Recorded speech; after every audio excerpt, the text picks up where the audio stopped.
क्रोध की अग्नि इतनी ज़्यादा थी जिसके कारण सारे के सारे ब्रह्मांड में जो ग्रह नक्षत्र थे वो अपने क्षेत्र से हिलने लगे और उनकी ऊर्जा का असर पृथ्वी पर भी भयंकर असर दिखा रहा था।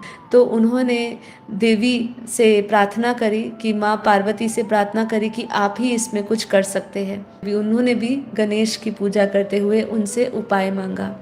तो उन्होंने उनको कहा कि चंदन, जो चंदन होता है ना, वो आज भी हम देखते हैं उसका स्वभाव क्या है। उसका स्वभाव है ठंडक देना, शीतलता देना।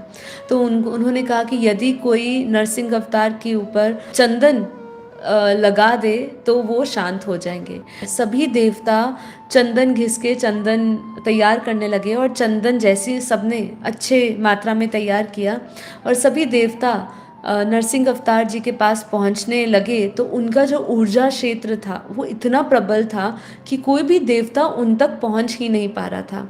और उनका क्रोध का जो जो प्रभाव है वो धरती पर बढ़ता जा रहा था। कई जगहों पे प्रलय शुरू हो चुकी थी, कहीं पर अग्नि की वर्षा हो रही थी।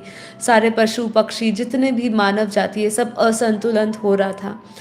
तब उन्होंने कहा कि अब जल्द से जल्द कुछ करना पड़ेगा। जब देखा कि सारे देवता गण इसमें सफलता नहीं प्राप्त कर रहे, इंद्र का भी प्रयास काफ़ी अंत तक बना रहा और वो काफ़ी हद तक उनके समीप भी पहुँचे, लेकिन अंत में जाके वो भी उनकी ऊर्जा क्षेत्र में जैसे ही आते वो उस ऊर्जा क्षेत्र में प्रवेश ही नहीं कर पाए कि जिससे वो उन पर चंदन लगा सके और उनको शांत कर सके।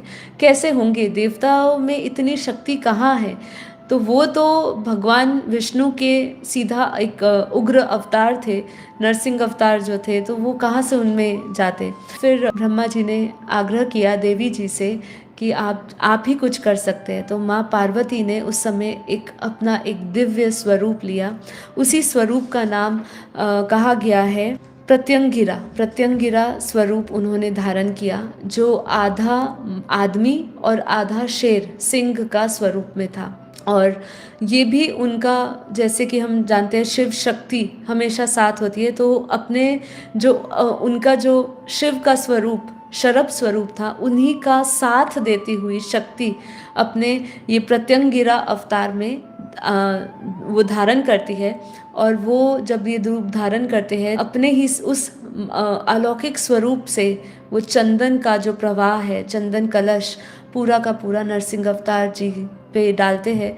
और फिर ब्रह्मांडों से ऊपर से जब वो सारा जो चंदन है वो चंदन जब नरसिंह अवतार जी पे पड़ता है तो वो शांत हो जाते हैं।